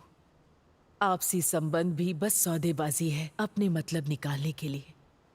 वे भावनाओं से रिक्त हैं, उन पर भरोसा नहीं किया जा सकता। शादी या प्यार क्या है? ये सब एक जाल है और एक नरक है। कितना अच्छा है कि आज हम लोग संवाद कर पाए। परमेश्वर में विश्वास ही मनुष्य के लिए सही मार्ग है। परमेश्वर की देखभाल और संरक्षण के बिना सारा मानव जीवन पीड़ापूर्ण है। परमेश्वर से दूर जाना जीने का कोई तरीका नहीं है। हुईजिन, अब मनुष्यों की दुनिया के अंधकार और बुराई तुम्हें साफ दिखाई देती है और तुम समझ गई हो कि परमेश्वर में विश्वास करना सही मार्ग है। ये कितना अद्भुत है। परमेश्वर उन्हें बचाते हैं जो उन पर सच्चा विश्वास करते हैं। तुम इन कठिन परीक्षाओं से गुजर चुकी हो, अब परमेश्वर के सामने आ उनका उद्धार प्राप्त कर सकती हो। ये अद्भुत है और ये दुख के भेष में एक आशीष है। आपने जैसे विश्वास को समझाया, मैं चीजों को स्वीकार सकी। मैंने विपत्तियों का सामना किया है और इस तरह कष्ट भोगा है, और अब जाकर मैं समझी हूँ कि ऐसा क्यों है। देर हो रही है, चलो कुछ खाकर अपनी बातचीत जारी रखते हैं। थोड़ा आराम करो, तब तक मैं रात का खाना बनाती हूँ। आंटी, आप लोग बात कीजिए, हम कुछ तैयार करेंगे। हाँ, आज आप सब मेरा कमाल देखिए। बढ़िया। ठीक है, आप कुछ फल खाइए। हाँ। कितनी अच्छी बच्चियां हैं। तुम्हें बातों को थोड़ा आसानी से लेना चाहिए और तब तुम तेजी से अच्छी हो जाओगी। वेन्या, तुमने गौर किया आज मम्मी का मिजाज वाकई बहुत अच्छा है। हाँ, वो आज मुस्कुरा रही थी। हाँ, मैंने काफी समय से उन्हें मुस्कुराते हुए नहीं देखा। सही कहा। मैं भी मदद करती हूँ। ओह आंटी, आपने आज जो भी कहा उसे सुनने के बाद मेरी मम्मी का उत्साह वाकई बढ़ गया है। परमेश्वर का धन्यवाद। मुझे आज तक समझ नहीं आया कि लोगों के जीवन में इतने दुख परमेश्वर पर विश्वास नहीं करने, उनसे खुद को दूर करने और शैतान द्वारा नुकसान पहुंचाए जाने की वजह से है। आप परमेश्वर में विश्वास की वजह से बहुत कुछ समझती हैं। हाँ, परमेश्वर पर विश्वास करना अद्भुत है। हम इतनी बातें समझने में सक्षम हो जाते हैं। आंटी, खाने के बाद और बताइएगा। हाँ। ठीक है। सर्वशक्तिमान परमेश्वर ने कई सच्चाइयों और रहस्यों को प्रकट किया है। मानव जीवन के लिए सही मार्ग और परमेश्वर की आशीष पाने के लिए हमें कैसे जीना चाहिए उन्होंने समझाया। जितने ज्यादा हम उनके वचन पढ़ेंगे उतना अधिक सत्य को समझ पाएंगे।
देखो, परमेश्वर ने जो कुछ भी बनाया है वो कितना सुंदर है। तुम्हें वाकई यहाँ आकर थोड़ा चलना फिरना चाहिए। ओह हाँ, चलना फिरना वाकई जोश दिलाता है। पिछले दिनों में सर्वशक्तिमान परमेश्वर के वचनों पर आप लोगों की संगति सुनने के बाद मेरा दिल खुल गया। मैं ऐसा विश्वास करती थी, दूसरे का गला काटे बिना सफलता नहीं मिलती। दिमाग से परिश्रम करने वाले दूसरों पर शासन करते हैं और हाथों से परिश्रम करने वाले शासित होते हैं। किसी व्यक्ति की नियति उसी के हाथ में होती है। दुनिया पैसों के इशारों पर नाचती है। ये सभी बातें बहुत सच्ची हैं। दुनिया वास्तव में ऐसी है। धन ताकत है और इससे दुनिया में चीजें सुचारू रूप से चलती हैं। लोग गरिमा और खुशी के साथ जी पाते हैं। इसी कारण से मैं अपने व्यवसाय के लिए हमेशा खुद को थका डालती थी। मैं बहुत सारा धन कमाने के लिए एक मन थी। नतीजतन मैं अपने जीवन में बस दौड़ भाग करती रही और ये रहा नतीजा। इन शैतानी भ्रमों ने मुझे बहुत नुकसान पहुंचाया है। अगर मैंने परमेश्वर के वचनों को नहीं पढ़ा होता तो कुछ समझने से पहले मैं शैतान द्वारा मार दी गई होती। आखिरकार मैं अब समझती हूँ, शैतानी भ्रांतियों से लोगों को दर्द और अंधकार के अलावा कुछ भी नहीं मिलता। यह सच है। सर्वशक्तिमान परमेश्वर दुनिया में बुराई और अंधकार की जड़ को इतने स्पष्ट रूप से बताते हैं। परमेश्वर पर विश्वास करने और वचन पढ़ने से बहुत सी बातें समझ आती हैं। शैतान का मानव जाति को भ्रष्ट करना देखकर इस पीड़ा से वाकई बचा जा सकता है। यह वास्तव में सच है। बहुत सालों तक परमेश्वर में विश्वास करने और हर दिन उनके वचनों को पढ़ते पढ़ते मुझे पता ही ना चला और मैंने कई सत्यों को समझ लिया। शैतान की कुछ भ्रांतियों और असत्यों का भेद करना सीखा और सांसारिक मामलों को बहुत ज़्यादा अहमियत नहीं दी। धन, प्रसिद्धि, प्रतिष्ठा, पेशा, ये सब खुशी नहीं है, उनमें कोई आनंद नहीं है। मुझे लगता है कि भ्रष्ट शरीर के भीतर रहना और हमेशा प्रसिद्धि और प्रतिष्ठा के लिए जीना पीड़ापूर्ण है। ये पीड़ा सभी परेशानियों को अपने साथ लाती है। ये पूरी तरह से ऐसा ही है, ये वाकई ऐसा है। मम्मी, आंटी, वेन्या, मैं पानी ले आई हूँ। आगे एक शेड है, चलिए वहाँ बैठ जाते हैं। लाइए, मैं इन्हें ले जाती हूँ। ओह ठीक है। जब कोई परमेश्वर पर विश्वास कर सत्य की खोज करता है और उसके वचनों के अनुसार जीने में सक्षम होता है तो उसके पास परमेश्वर की उपस्थिति होती है। वह सत्य को समझता और प्राप्त करता है। केवल यही सबसे बड़ी खुशी है। अब मैं अपना दिल परमेश्वर में विश्वास और सत्य का अनुसरण करने में लगा रही हूँ। मैं पैसे, प्रसिद्धि या प्रतिष्ठा जैसी चीजों से परेशान नहीं हूँ। हालांकि मैं थोड़ी गरीब हूँ और मेरे पास भौतिक सुख कम है, मगर परमेश्वर मेरे साथ हैं और मुझे उनके वचनों का मार्गदर्शन मिला है। ये मेरे दिल को शांति देता है। मेरे पास आश्रित रहने के लिए कुछ है, इसलिए मैं खुश और प्रसन्न हूँ। चाहे कितना भी धन हो, इनको कोई खरीद नहीं सकता। तुम अब पहले से ज्यादा खुश हो। इतना खुश तुम्हें मैंने कभी नहीं देखा। तुम बिल्कुल अलग इंसान बन गई हो। परमेश्वर में विश्वास करना वास्तव में अद्भुत है। बिल्कुल। जरा सोचो, अगर हम परमेश्वर पर विश्वास नहीं करते और सत्य को नहीं पाते तो हम सिर्फ भाग्य के खिलाफ संघर्ष करना, अपनी कड़ी मेहनत पर और हमारी अपनी जद्दोजहद पर भरोसा करना ही जानते थे। और अगर हमारे पास धन, प्रतिष्ठा और ताकत होती तो क्या इससे हमारी किस्मत बदल जाती? हम सभी ने उन अविश्वासियों को देखा है जो धनी हैं, आलीशान घर में रहते हैं, अच्छी कार चलाते हैं, मगर वे सहज नहीं हैं। उन्हें शांति और खुशी की कमी है। कोई भी खालीपन और पीड़ा की भावना से बच नहीं सकता। बहुत से लोग नशे के कारण जीवन खो देते हैं। कुछ लोग आत्महत्या कर लेते हैं। ये कुछ तथ्य हैं। क्या तुम लोग कहोगे कि जब महान आपदा आती है तब धन, प्रसिद्धि और प्रतिष्ठा मनुष्य को बचाती है? जब आपदा आती है तो बड़े से बड़ा आदमी भी आम इंसान की तरह मर जाता है। निश्चित ही। हाँ, जब हिंद महासागर में सुनामी आई थी, सबकी तरह धन और ताकत वाले लोग भी मर गए। बिल्कुल सही। परमेश्वर के विश्वासी अलग हैं। उनके वचनों को और अधिक पढ़ने पर हम सत्य और उनकी इच्छा को समझ सकते हैं। कई चीज़ों को स्पष्ट देख सकते हैं। हम जानेंगे कि कैसे व्यक्ति को परमेश्वर आशीषित करते हैं। सत्य का अनुसरण करेंगे, वचनों के अनुसार उसे व्यवहार में लाएंगे और ऐसे काम करेंगे जिनकी वे सराहना करते हैं। इस तरह हम धीरे धीरे बुराई को दूर कर सकते हैं और शैतान के धोखे और बंधन को तोड़ सकते हैं और जीवन में सही मार्ग पर चल सकते हैं। एक बार जब हम परमेश्वर में विश्वास के द्वारा सत्य प्राप्त करते हैं तो हम पापों को त्याग कर उनके वचनों के अनुसार जी सकते हैं और आपदा में वो हमारी रक्षा करेंगे। और चाहे आपदा कितनी ही बड़ी हो, हम मरेंगे नहीं। हुसैन, क्या तुम ये नहीं कहोगी कि यह सबसे बड़ी आशीष है? बिल्कुल। आज तक मैं समझी नहीं थी कि परमेश्वर पर विश्वास से हम उसकी सुरक्षा, शांति और खुशी प्राप्त कर सकते हैं। अगर हम परमेश्वर से दूर जाते हैं, ज्ञान, धन, प्रतिष्ठा और प्रसिद्धि का पीछा करते हैं, तो ये सब व्यर्थ और खाली है। किसी भी व्यक्ति के पास चाहे कितना भी ज्ञान क्यों न हो, ये ना तो भाग्य बदलता है, ना खुशी देता है। जिनमिंग, सत्य को समझना वाकई अद्भुत है। इन वचनों को साझा करना मानो मेरे लिए एक खिड़की खोलने की तरह है। एकदम साफ है। अब मेरे पास आश्रित होने के लिए कुछ है और मैं मायूस नहीं हूँ। सर्वशक्तिमान परमेश्वर हमें दुष्ट शैतान की हानि से बचाने के लिए सत्य व्यक्त करते हैं। केवल यही सच्चा प्रेम है। मैं अंत के दिनों के सर्वशक्तिमान परमेश्वर के कार्य को स्वीकारने, वचनों को पढ़ने और उनके पालन के लिए तैयार हूँ। परमेश्वर का धन्यवाद। आंटी, मेरी मम्मी कई दिनों से बहुत ज्यादा उदास रही हैं और अक्सर अकेले बैठकर रोती रही हैं। हमारे कुछ भी कहने से उन्हें कोई मदद नहीं मिलती थी। उन्हें इतनी तकलीफ में देखकर मेरी बहन और मैं बहुत परेशान होते रहे हैं और हमें नहीं पता था हमें क्या करना है। सर्वशक्तिमान परमेश्वर के वचनों पर उनके साथ संगति करने से मम्मी की मनोदशा बहुत अच्छी है और वो उनका अनुसरण कर अपना जीवन बदल रही है। ये वास्तव में अद्भुत है। परमेश्वर का धन्यवाद। सर्वशक्तिमान परमेश्वर के वचन किसी के भी दिल को बदल सकते हैं और हमारी कठिनाइयों को भी दूर कर सकते हैं। मैं भी सर्वशक्तिमान परमेश्वर पर विश्वास करके उनके वचनों का पालन करूंगी। मम्मी देखो, तुमने इसे इस तरह लपेटा है। ये बुरा नहीं है। उसे वो और अभी अधिक सीख रही प्रोत्साहन है। लो फिर से कोशिश करो। अरे हाँ, अच्छा, वेनिया को कॉलेज में प्रवेश की परीक्षा के लिए पढ़ाई की ज़रूरत है और वो अपने पिता की देखभाल में भी व्यस्त है। हमने सहमति की है कि कुछ समय के लिए बहन ली और उनके पति वेनिया के पिता की देखभाल करने में मदद करेंगे ताकि वो बिना किसी चिंता के पढ़ाई कर सके। हाँ, इस तरह तुम शांति से अच्छी हो सकती हो, चिंता ना करो। मैं आपको ऐसा करने नहीं दे सकती। हर कोई सुसमाचार का प्रचार कर रहा है, बहुत व्यस्त है। हम अपने भाई बहनों को परेशान नहीं कर सकते। हम सभी भाई बहन हैं, एक दूसरे से प्रेम करें। जिन्हें भी कठिनाई है हमें उनकी मदद करनी चाहिए। हाँ, सही कहा। आप सबका धन्यवाद। पेंसिंग, तुम्हें ये कहने की जरूरत नहीं है। परमेश्वर का धन्यवाद। सब परमेश्वर का प्रेम है। यह हमें परमेश्वर से प्राप्त होता है, वे हमें प्रेम करते हैं। समय के साथ तुम इसे समझ जाओगी।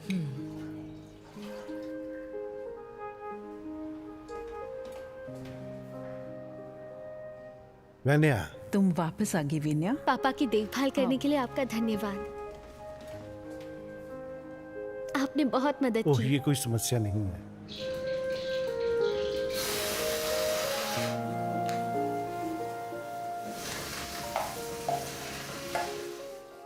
आंटी, मैंने पानी बदल दिया है। अच्छा, बस इसे यहाँ रख दो। ठीक है, मैं कमरे को साफ कर दूंगी। ठीक है। वाह, तुम वापस आ गई। वेनिया, सब कुछ कितना साफ है। धन्यवाद आंटी। अरे छोड़ो ये सब, हम परमेश्वर के घर के लोग हैं। इतनी विनम्र ना बनो। लाओ अपना बैग मुझे दे दो। नहीं नहीं, आप क्या कर तुम रही अब हैं? भी मेरे साथ काफी शिष्ट हो रही हो, इसकी आवश्यकता नहीं है। यहाँ थोड़ी देर आराम करो और हम जल्दी से भोजन करेंगे।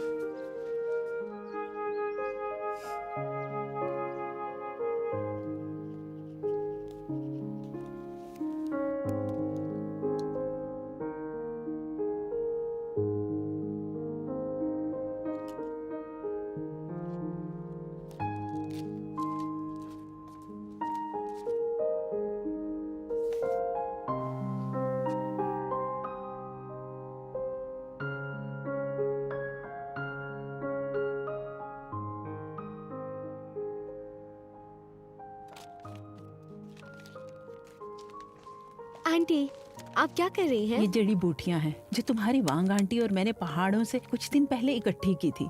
मैंने उन्हें धोया और सुखा दिया है। वो तुम्हारी मम्मी की बीमारी के लिए वास्तव में अच्छी हैं। धन्यवाद आंटी। तुम्हारा स्वागत है। लाओ, मैं इन्हें तुम्हारे बैग में डाल देती हूँ। इसे लेने के लिए जब तुम हर सुबह पानी उबालती हो तो बस बर्तन में एक छोटी मुट्ठी भरकर डाल देना।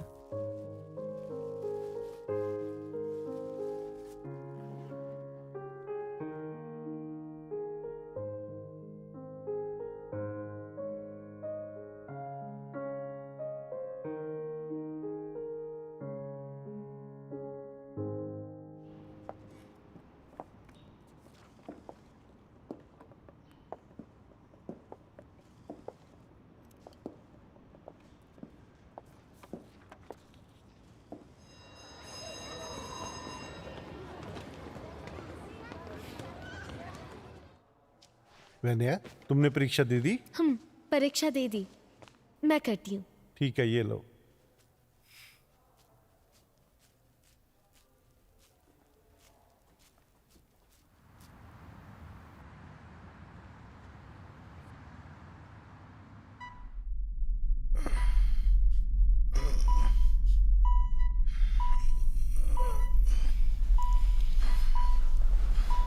पापा, पापा क्या हुआ? पापा, पापा, पापा, डॉक्टर, नर्स, जल्दी कीजिए। पापा, पापा, पापा, पापा, डॉक्टर, पापा, पापा, पापा, डॉक्टर। दिल की धड़कन बंद है। सीपीआर की तैयारी करो।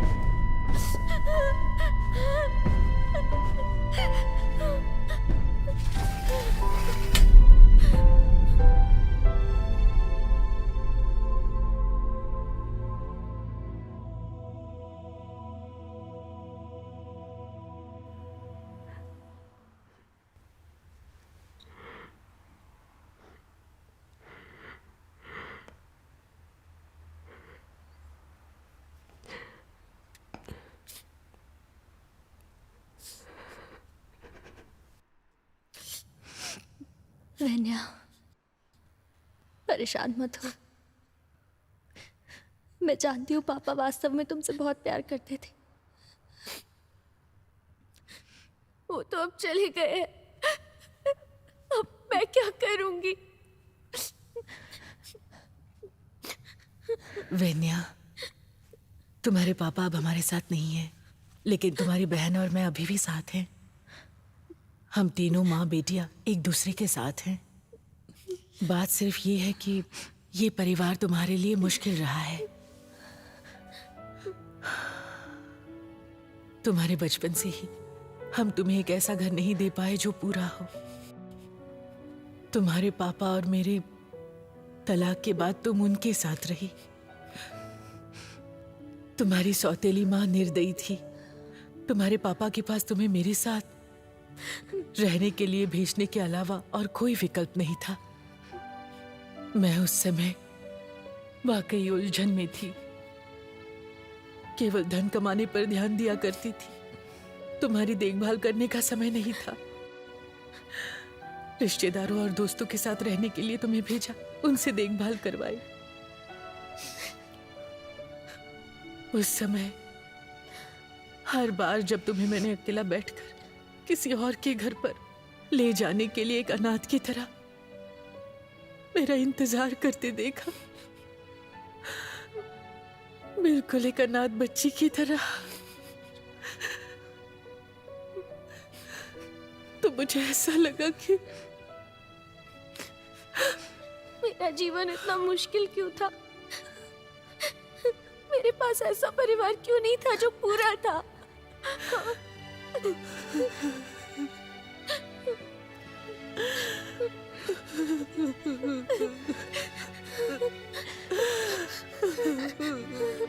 मैंने अपनी माँ की जिम्मेदारियां पूरी नहीं की, तुम्हारी देखभाल भी नहीं की। अब तुम्हारे पापा गुजर गए हैं, मैं भी बीमार हूँ और तुम्हारी बहन की सेहत अच्छी नहीं है। तुम इतनी छोटी हो, अभी तक बालिग भी नहीं हो, लेकिन इस परिवार का बोझ तुम्हारे कंधों पर आ गया है।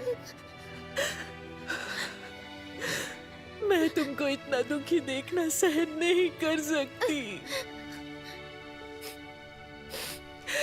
मैं तुम्हारी बहुत कर्जदार हूँ। मम्मी, अब हम परमेश्वर में विश्वास करते हैं। परमेश्वर के घर में मुझे भाइयों और बहनों के प्रेम का स्वाद और उनके परिवार का सौहार्द मिला है। परमेश्वर पर विश्वास के अलावा मैं ऐसे ही ये सब सहन नहीं कर पाती। परमेश्वर पर विश्वास करने के बाद से हमने उनका प्यार और हमारे भाइयों और बहनों का प्यार अनुभव किया है, और हमने अंत में महसूस किया है कि केवल परमेश्वर ही प्रेम है और केवल परमेश्वर ही लोगों को सबसे ज्यादा प्यार करते हैं। लोगों पर भरोसा नहीं किया जा सकता।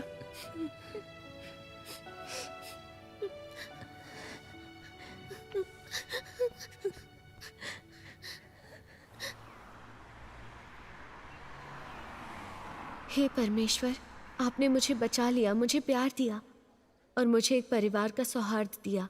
मैं आप पर सदा विश्वास करने और आपका अनुसरण करने के लिए तैयार हूँ। हे परमेश्वर, आप ही मेरी चट्टान हैं। मेरे पापा गुजर गए हैं, मैं वाकई बहुत दुखी हूँ। परमेश्वर, मैं आपसे प्रार्थना करती हूँ कि आप मेरे समक्ष मार्ग पर मेरा मार्गदर्शन करें। आमीन।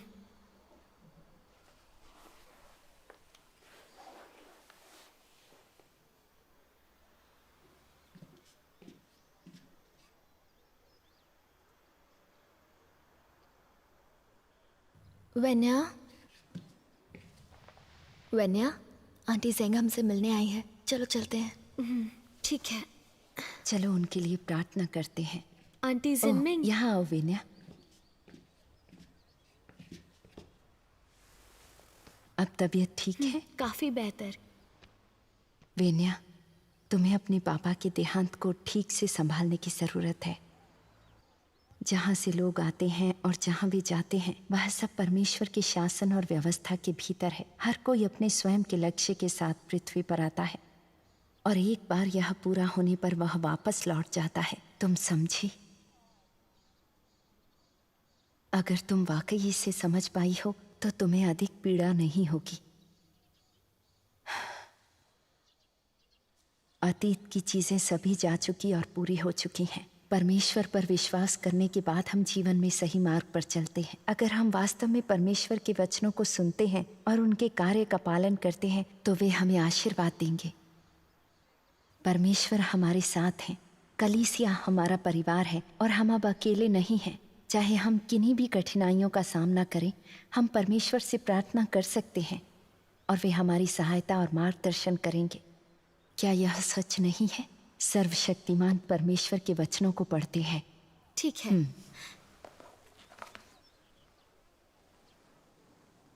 जब तुम रोते हुए इस संसार में आते हो, उस समय से लेकर तुम अपना कार्य करना प्रारंभ कर देते हो। तुम परमेश्वर की योजना और विधान में अपनी भूमिका को अपना लेते हो। तुम अपने जीवन की यात्रा प्रारंभ करते हो। तुम्हारी कैसी भी पृष्ठभूमि हो और तुम्हारे सामने कैसी भी यात्रा हो, स्वर्ग के आयोजन और प्रबंधों से कोई भी बचकर नहीं भाग सकता और कोई भी अपने भाग्य पर नियंत्रण नहीं कर सकता, क्योंकि जो सभी बातों पर शासन करता है वही केवल ऐसे कार्यों को करने के योग्य है।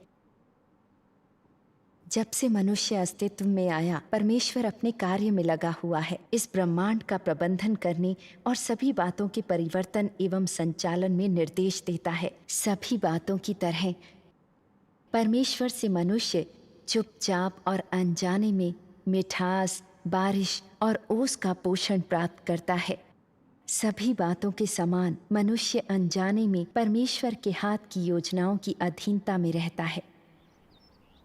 वेन्या, मनुष्य जिन्होंने सर्वशक्तिमान के जीवन की आपूर्ति को त्याग दिया, नहीं जानते हैं आखिर वो क्यों अस्तित्व में है और फिर भी मृत्यु से डरते रहते हैं। इस दुनिया में जहाँ कोई सहारा नहीं है, सहायता नहीं है, वहाँ बहादुरी के साथ बिन आत्माओं की चेतना के शरीरों में एक अशोभनीय अस्तित्व को दिखाते हुए मनुष्य अपनी आंखों को बंद करने में अभी भी अनिच्छुक है। तुम इनके समान जीते हो। आशाहीन उसका अस्तित्व इसी प्रकार का बिना किसी लक्ष्य का है। किंवदंती में मार्ग एक ही पवित्र जन है जो उन्हें बचाने के लिए आएगा, जो कष्ट से कराहते हैं और उसके आगमन के लिए हताश होकर तड़पते हैं। इन लोगों में जो अचेत हैं, अभी ये विश्वास जगाया नहीं जा सकता है, फिर भी लोगों में ऐसा प्राप्त करने की अत्यधिक लालसा है। वे जो बुरी तरह से दुख में हैं, सर्वशक्तिमान उन पर करुणा दिखाता है। साथ ही वो उन लोगों से ऊब चुका है जो चैतन्य में नहीं है, क्योंकि उसे उनसे प्रत्युत्तर पाने में लंबा इंतजार करना पड़ता है। वो खोजने की इच्छा करता है, तुम्हारे हृदय और तुम्हारी आत्मा को ढूंढता है। वो तुम्हें भोजन पानी देना चाहता है, जगाना चाहता है, ताकि तुम फिर और भूखे और प्यासे ना रहो। जब तुम थके हो और इस संसार में खुद को तन्हा महसूस करने लगो तो व्याकुल मत होना, रोना मत। सर्वशक्तिमान परमेश्वर रखवाला किसी भी समय तुम्हारे आगमन को गले लगा लेगा। वो तुम्हारी राह देख रहा है। वो तुम्हारे लौटने की प्रतीक्षा में बैठा है। वो उस दिन की प्रतीक्षा में है जब तुम्हारी याददाश्त एकाएक लौट आएगी और इस सत्य को पहचान लेगी कि तुम परमेश्वर से ही आए हो। और फिर तुम्हें ये भी एहसास होगा कि सर्वशक्तिमान निरंतर देख रहा था, तुम्हारे लौट कर आने की प्रतीक्षा कर रहा था। वो अत्यधिक ललायित है, बिना प्रत्युत्तर के जवाब के आस में बैठा है। उसका प्रतीक्षा करना अनमोल है, और ये मनुष्य के हृदय और उसकी आत्मा के लिए है। संभवतः ये प्रतीक्षा अनिश्चित है। शायद ये प्रतीक्षा अपनी अंतिम बेला में है, परंतु तुम्हें जान लेना चाहिए कि तुम्हारा हृदय और तुम्हारी आत्मा ठीक इस क्षण में है कहाँ।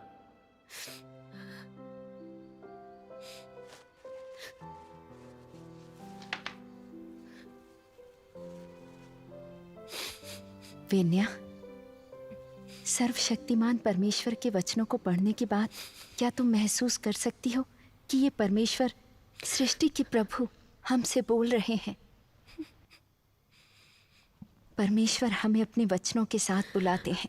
वे हमें दिलासा देकर हमारा मार्गदर्शन करते हैं। उनके वचन बहुत सच्चे हैं। हम सभी परमेश्वर के बच्चे हैं, और केवल वे ही हैं जो हमारी परवाह करते हैं। हमारे पूरे जीवन की व्यवस्था उनके द्वारा की जाती है, और चाहे कुछ भी हो जाए, हम पर कैसी भी विपत्ति क्यों ना आए, या हम किसी भी प्रकार से पीड़ित क्यों ना हो, परमेश्वर हमें प्रशिक्षण दे रहे हैं और अपने वचनों के द्वारा हमें पूर्ण कर रहे हैं, ताकि हम सत्य प्राप्त कर जीवन बना सकें। हमने परमेश्वर पर बहुत लंबे समय तक विश्वास नहीं किया, तो हम कई सत्य नहीं समझते। लेकिन कुछ और वर्षों के बाद हम अधिक समझेंगे, परमेश्वर की समझ पाएंगे। तब हम परमेश्वर के कार्य का पालन करने का महत्व जान लेंगे। हमारे परिवार ने, विशेष रूप से वेन्या ने, बहुत दुख झेले हैं अपने बचपन से ही। वो एक परिवार के सौहार्द का आनंद ना ले सकी, और अब उसके पापा का देहांत हो गया है। अगर वो परमेश्वर पर विश्वास नहीं करती तो वो पीड़ा में होती, और उसकी माँ के रूप में मुझे पता नहीं होता क्या करना है। अब ये इतना बेहतर है परमेश्वर में विश्वास करने के बाद से, और सर्वशक्तिमान परमेश्वर के वचनों को पढ़ते हुए मैं समझती हूँ कि हम जो पीड़ा झेलते हैं वो हमारे जीवन में परिपक्व होने के लिए बहुत फायदेमंद है। मैंने ना समझ होके स्वर्ग और पृथ्वी की बहुत आलोचना की थी। मैं इतनी विद्रोही, इतनी अज्ञानी कैसे थी। वेन्या, इतने बच्चे हैं जो एक आरामदायक माहौल में बड़े हुए हैं और उन्हें कभी भी पीड़ा नहीं भोगनी पड़ी, पर वे बड़े होने पर कुछ भी नहीं समझ पाते। उनके पास अपने बलबूते पर जीने की क्षमता नहीं है। कई ऐसे बच्चे भी हैं जो पीड़ित हैं, और जब वो बड़े हो जाते हैं वो दृढ़ संकल्पी हो जाते हैं, अपने दम पर जी सकते हैं। मानव जीवन वास्तव में काफी उतार चढ़ाव से पूर्णतः भरा है। हम सब कठिनाइयों से बाहर निकलते हैं, इसलिए पीड़ा उठाना बुरी बात नहीं है। आशीषों का आनंद लेना जरूरी नहीं अच्छी बात हो।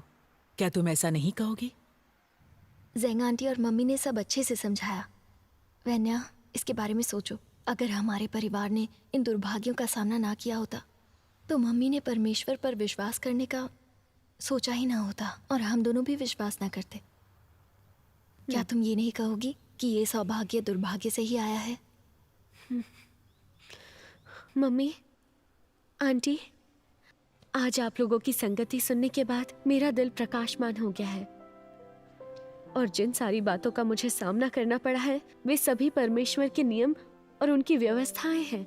वह मेरे लिए फायदेमंद थे।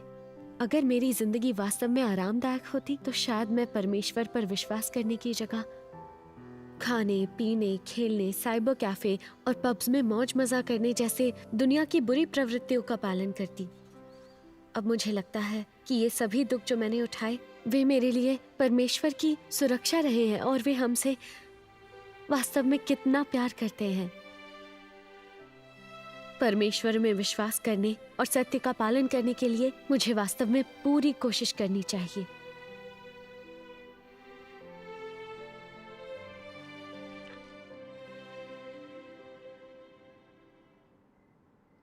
क्या तू अपने कंधों पर बोझ अपने महान आदेश और अपने उत्तरदायित्व के प्रति जागृत है? उद्देश्य के प्रति तेरा ऐतिहासिक एहसास कहाँ है? क्या तेरा कार्य काफी कठिन सा है?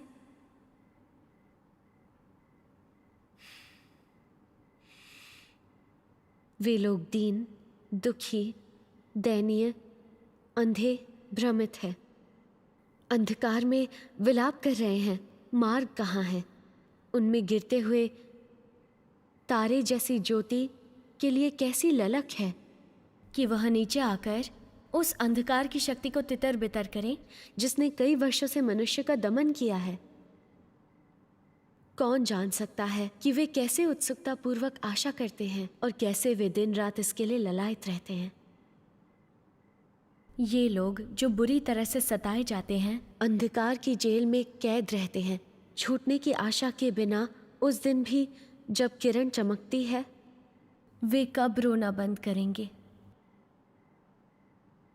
ये दुर्बल आत्माएं जिन्हें विश्राम की अनुमति ही नहीं दी गई, सच में ऐसे दुर्भाग्य से पीड़ित हैं। वे सदियों से क्रूर रस्सियों के बंधन में हैं और इतिहास में उनको जमी हुई बर्फ के समान मुहरबंद करके रखा गया है। किसने उनके कराहने की आवाज को कभी सुना है? किसने उनके दयनीय चेहरे को कभी देखा है?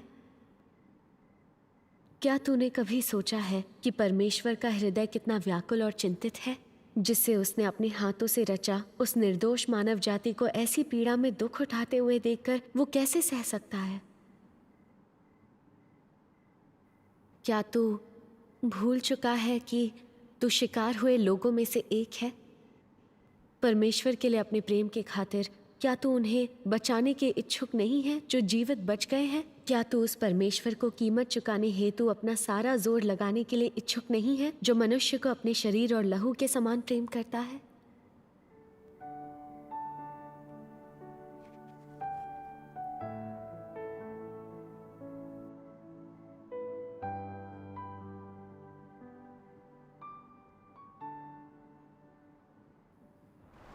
मम्मी, मुझे लगता है कि हमारे परिवार के लिए ये वाकई सम्मान की बात है। देखो, जैसे ही हमारा परिवार निराशाजनक स्थितियों में आया, हमने अचानक परमेश्वर की वाणी सुनी और हमें उनके सिंहासन के सामने उठाया गया। ये वास्तव में परमेश्वर की कृपा है। मैंने हाल ही में परमेश्वर पर विश्वास करने की खुशी का अनुभव किया है। ऐसा लगता है कि अब कोई दर्द या दुख नहीं होगा। अब से मैं शांति और खुशी का आनंद लूंगी। मुझे ये भी लगता है कि पता नहीं कितने लोग ऐसे दर्द में जी रहे हैं जैसे हम बाइबल पर विश्वास करने से पहले थे, परंतु उन्होंने अभी तक परमेश्वर की वाणी नहीं सुनी, इसीलिए वो अब भी अंधकार में हैं और बिना किसी मार्ग के जी रहे हैं। मुझे लगता है कि परमेश्वर ने हमें जो कार्य सौंपा है उसके लिए हमारा ये कर्तव्य है कि हम उनको स्वर्गीय राज्य के अवतरण का सुसमाचार सुनाएं ताकि वो भी प्रेम का आनंद लें। हाँ, कठिनाई अनुभव कर रहे लोगों को सुसमाचार प्रचारित करना चाहिए, परमेश्वर के समक्ष लाना चाहिए। ये परमेश्वर की इच्छा के अनुरूप होगा। अभी भी बहुत ऐसे लोग हैं जो परमेश्वर की उपस्थिति में आने को लालायित हैं, लेकिन वे अभी भी धार्मिक दुनिया के पादरियों और सीसीपी सरकार के धोखे और झूठों की बेड़ियों में बंधे हैं। वे परमेश्वर के सामने आने में असमर्थ हैं। हमने ये भी देखा है कि इतने सारे लोग हैं जो सांसारिक धन, प्रसिद्धि और प्रतिष्ठा के लिए संघर्ष की दौड़ में लगे हुए हैं और इनसे जकड़े हुए हैं। वे शैतान द्वारा बेवकूफ बनाए जा रहे हैं। नुकसान के कारण वे दर्द में हैं। परमेश्वर का दिल उदास और चिंतित है। उत्सुकता से उनका जल्दी से जल्दी अपने समक्ष आने का इंतजार कर रहे हैं ताकि वे शैतान के नुकसान से बच निकले। हमारे मुश्किल समय में परमेश्वर ने भाइयों और बहनों को हमें सुसमाचार का प्रचार करने के लिए भेजा। उसके बाद ही हमने उनके अंत के दिनों के कार्यों को स्वीकार किया, शैतान की हानि से बच पाए और परमेश्वर में विश्वास का आनंद ले पाए। अब हमें अपने सुसमाचार का प्रचार करने के हमारे कर्तव्य को पूरा करना चाहिए ताकि अंधेरे में रह रहे लोग परमेश्वर की वाणी को सुनकर शैतान की बाधाओं को तोड़कर बचाए जाने के लिए परमेश्वर के सामने आ सके। और ये परमेश्वर के प्रेम को सार्थक करना होगा। मम्मी, अब मेरी दिली इच्छा सुसमाचार फैलाना और अपने भाई बहनों के साथ कर्तव्य पूरा करने की है। मैं बस चिंतित हूँ कि मैं सत्य को समझ नहीं पा रही हूँ और मैं बातों को स्पष्ट रूप से समझा नहीं पाऊंगी। जब मैं दूसरों के सुसमाचार के प्रचार के दौरान पवित्र आत्मा की अगुवाई के बारे में सुनती हूँ तो मैं प्रेरित हो जाती हूँ। परमेश्वर का धन्यवाद। हमें परमेश्वर का आशीष तभी मिलता है जब हम अपना कर्तव्य निभाते हैं। हालांकि हम ज्यादा सत्य नहीं समझते, हम अपने भाइयों और बहनों के साथ सुसमाचार के प्रचार का अभ्यास कर सकते हैं। इस तरह क्या सत्य समझना आसान नहीं होगा? सुनो वेंजिंग, कल हम जेंग आंटी को अपने करीबियों में सुसमाचार का प्रचार करने के लिए ले चलते हैं। बढ़िया। मम्मी आप क्या सोचती हैं? हाँ, वो एक अच्छी इंसान है सुसमाचार साझा करने के लिए। तुम कल ही जाकर उनके साथ चर्चा करो। हम कल जाएंगे और ऐसा ही करेंगे। बिल्कुल।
वेंजिंग, मेरा लाल सूटकेस कहीं दिखाई नहीं दे रहा। अलमारी में सबसे ऊपर देखो। ठीक है।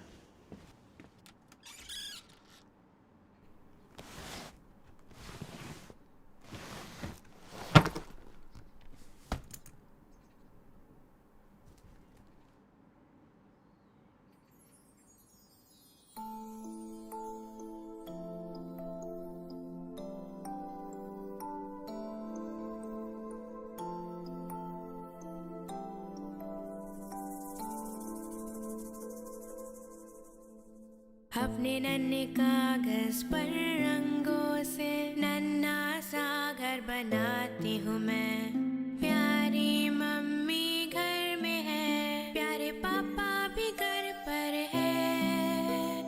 अपनी प्यारी बहना के संग खेलूं मैं।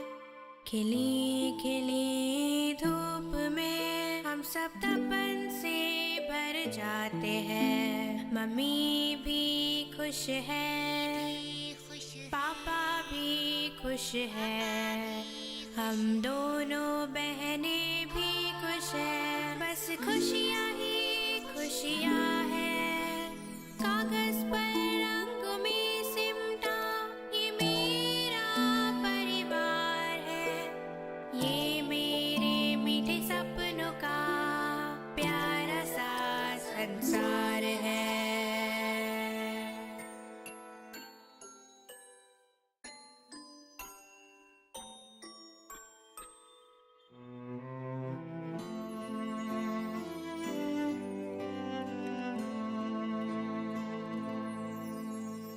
अपना नन्हा बैग उठाकर चल दी मैं अनजान नगर। पापा घर के अंदर है और मम्मी बाहर।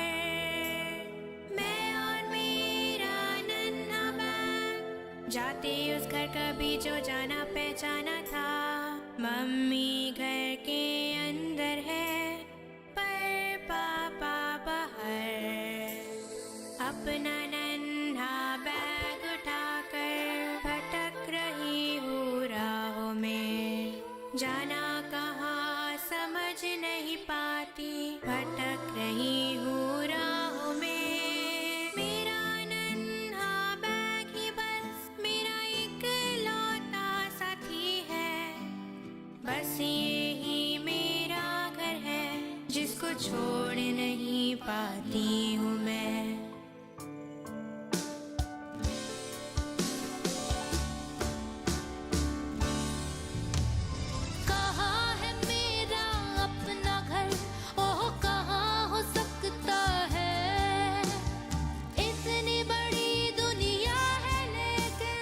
इसमें मेरी कोई जगह नहीं। कौन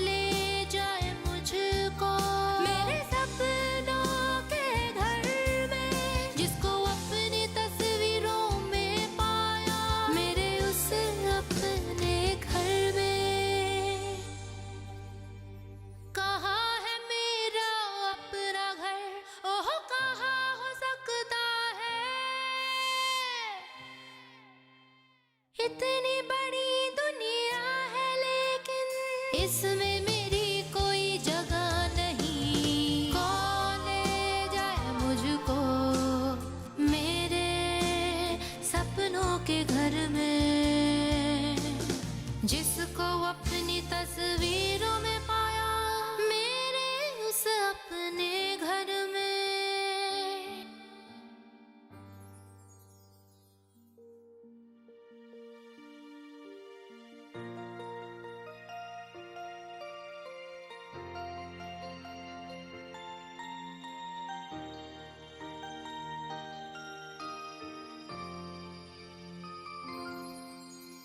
लो पा लिया है मैंने घर, लो पा लिया है मैंने घर। ये घर नहीं है वो जो रंगों से मैंने खींचा था, ये मेरा नन्हा बैग नहीं। ये जगह है मेरे सपनों की, मम्मी पापा और हम दो बहनें सब इस घर के अंदर है।